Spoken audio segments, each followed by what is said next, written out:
Hello everyone, I'm Mark, and this is Several Books.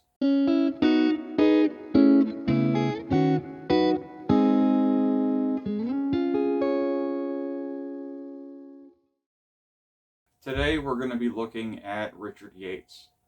Richard Yates is a novelist that I'm making a video for out of a sort of deference to my college education. When I was in college for my English degree, the movie Revolutionary Road came out, and Richard Yates experienced a sort of renaissance in my university. Additionally, he is often prized in writing and English programs. So it's not just to say that everybody was enamored with the movie Revolutionary Road. There was always a strong cult following around Richard Yates.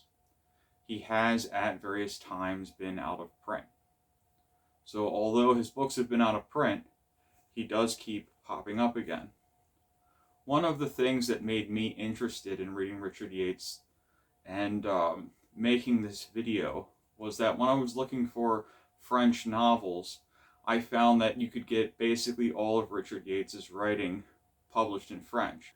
That translations were out for him made him seem to me possibly more international than I had previously thought. Richard Yates began publishing in the 60s, and he was active until the mid to late 80s, 86. He wrote, I think it's 1, 2, 3, 4, 5, 6, 7. He wrote 7 novels. And we're going to go over those and the collected works, which is his 2 short story collections and some things that were previously not published. So, here is Richard Yates, and I think there are probably writers for whom this stack is holy. So we'll start with his short stories, and Richard Yates is definitely, if nothing else, an accomplished writer of short fiction. His style of writing bears the closest connection to F. Scott Fitzgerald. When you read Richard Yates, it's a bit like reading a modern Fitzgerald. When I say modern, I mean contemporary. You're not going to see any kind of formal experimentation. I just did the video on Hubert Selby Jr., so I was showing the page to make clear some of the things that he did typographically that were interesting. With Richard Yates, you won't see that. By many people's standards, I think that Richard Yates stylistically wouldn't be boring, but that he would feel like an epitome of a certain style. He's a bit restrained. He does use quite a bit of dialogue, but he is by no means somebody who would be like a William Gaddis, who would just fill pages with dialogue and no character attributions. Again, we're getting some very Fitzgeraldian style writing. We see people who dream big and do everything they can to accomplish their dreams, and unfortunately sometimes they fail. So with Richard Yates' short stories, I would say this is an S-tier book. He writes about everything from military officers to children. In my opinion, Richard Yates is notable for his writing about women. He does write women well, I believe.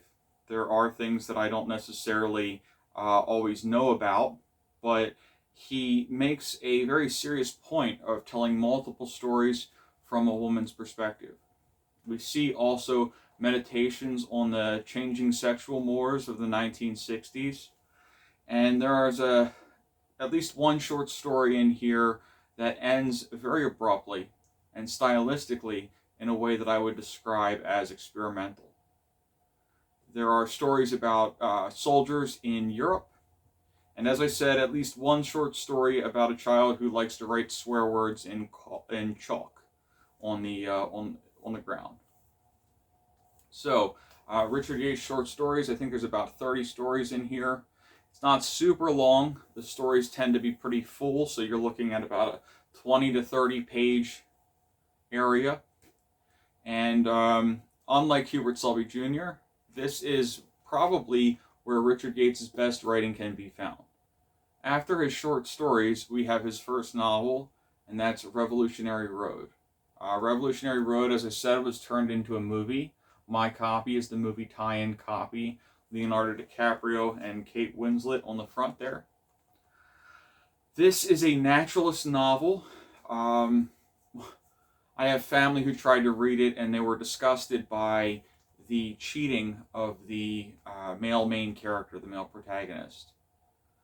We see here a suburbia that is very stark and very, as I said, naturalistic. We see many flaws in the characters. There is a character in here who was attending a mental institution. He was there, and the character has a bit of description about him that makes him seem semi-magical. That said, that's only the way he's described. Other than that, he is a completely realist character, and you don't see any of that mysticism outside of that character that I can recall in this book. Richard Yates is a writer who, to some extent, would be a stereotype of the realist fiction narrative. He often writes about alcoholism and divorce. So we deal with both of those here, as well as issues around pregnancy, what it means for a woman to be pregnant, and the problems associated with that. I don't want to divulge anything about the book, but he really runs the gamut of all possible tragedies associated with that. I would recommend this book as an S tier as well. The Time Magazine Top 100 since 1923 list that went from about 1923 until roughly 2005 places this as one of its 100 best novels. So I'm definitely in agreement with that. I studied this in school, and I do think this is a great novel. Richard Yates' second novel is called A Special Providence, and there is a character in here named Robert Prentice. If that name sounds familiar, there's a character in Thomas Pynchon's Gravity's Rainbow named Robert Prentice. I don't know if there's any connection there, or if that's just coincidence. This book is primarily about war. We have a narrative that jumps between war and the main character, a man's relationship with his mother. His mother, I believe, is artistically inclined, and she desires to become a great artist. One thing that I want to mention about the book is that while describing war, Richard Yates makes a point of frequently saying that what he's experiencing, or what Robert is experiencing, is not what people see on television or movies. So I believe that's called a type of lamp shading when I've seen that mentioned online. And it's just very strange, but also fairly successful. Frequently we hear about gunfire or this or that kind of situation in war, and we're told repeatedly it was totally different than the movies. It was totally different than the movies. This was not like the movies. And if that's drilled into your head enough, it starts to become a bit of a refrain. So we're hearing about the gunshots and so on, and things suddenly don't seem like the movies. They seem very real. I think this is a solid novel, but it's not my favorite. I don't hate it. It has pretty serious flaws, and I don't think it's Richard Yates' best work. I would probably put this as a B-tier novel. After A Special Providence, we have Disturbing the Peace. Disturbing the Peace is a novel about a character's alcoholism. There are not many characters who are people of color in Richard Yates' novels. And there are some characters who are black in this novel, which deserves to be noted. At the same time, Richard Yates is not the most astute writer of diversity. So I think some people may find that the black characters are slightly stereotypical. The novel on the whole is well done. It's a very dialogue-heavy piece of writing. What I need to point out about the book is that toward the end of the novel, it becomes very clear that it's a type of forked path novel. The main character is presented with a decision to continue his alcoholism or to sober up, face reality, and live his life that way. I don't think I'm shocking anyone or spoiling anything even really by saying that the character does not choose sobriety. What I would say about the novel is that it's clearly written by somebody who is struggling with alcoholism, and I think that it was an okay showing for a book. I would put this book, as well as Special Providence, in the B tier list. This is not the worst novel that he wrote. That's his last novel, in my opinion. But this is not the world's best piece of writing. It again does remind one of F. Scott Fitzgerald. The next book that Richard Yates wrote was The Easter Parade. Generally, when it comes to Richard Yates novels, people talk about Revolutionary Road and The Easter Parade. And The Easter Parade is a story of two women, I believe they're sisters, if I remember right. And the two women choose kind of two different paths. There's one woman who is more careerist, and she works, I think it's for a newspaper. And there's another woman who becomes married and lives a life associated with her husband and a kind of high-class suburb lifestyle. The bulk of the story takes place, at least as far as action is concerned, when the newspaper working woman visits her sister. The way the story is told is from a certain level of distance. And if you're interested in Richard Yates and you do try reading Richard Yates, you would probably also be interested in the writer Andre Dubus, who was a famous short story writer. I would describe this novel as being written in a style similar to Andre Dubus's short fiction. There's a certain level of distance. It leaves one feeling as if there's some sort of deity looking down upon this relationship. And that distance is not emotional distance. It's just that we are seeing so much time compressed into a much shorter amount of narrative. We're seeing changes, quite significant ones, over time, and the way those changes unfold.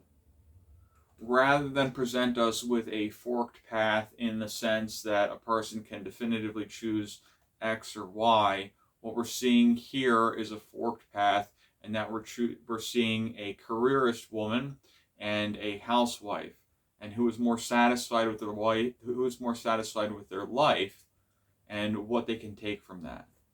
Richard Yates' next novel is called A Good School. This is not Richard Yates' strongest showing. I would say that this novel is probably a C tier or a B tier. What he does do in this novel is experiment with form somewhat, much like with William Burroughs, who I described as a writer of location and place. Here, the place that we're seeing is a boarding school for young boys. What's significant about this story is that we do see some things that would be in the realm of homosexual issues or LGBTQ issues, or however you want me to say that. It's not a major part of the novel, but there's one event that's quite significant that I don't want to divulge here. Regardless, it's a school for boys. There are some interesting aspects to it in the way that he approaches writing about so many diverse characters in that location in order to build up that place. Unfortunately, the experimentation here is intentionally somewhat subdued and hidden.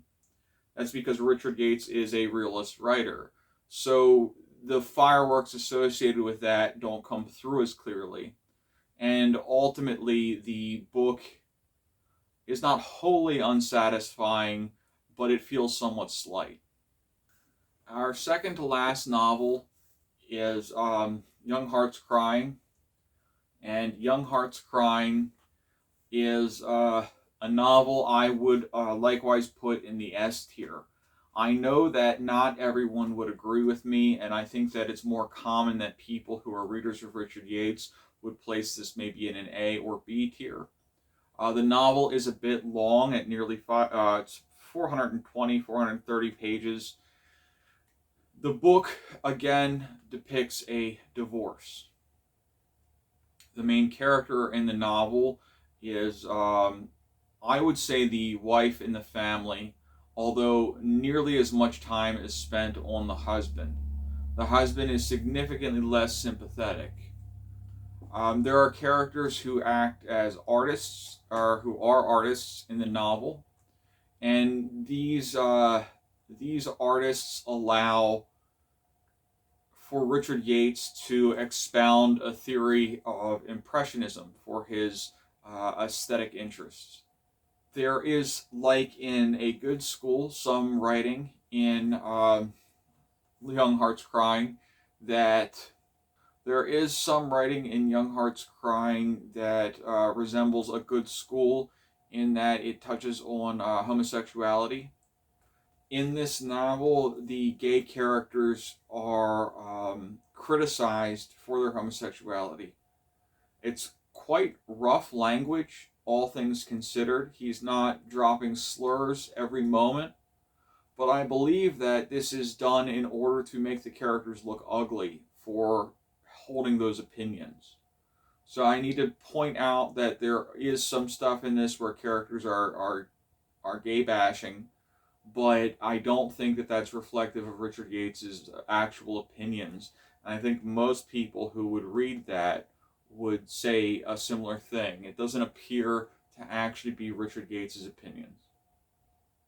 The woman, as I said, is more sympathetic. We get some great writing between a man and a woman, and I would say that this is a Class A drama. This is top tier.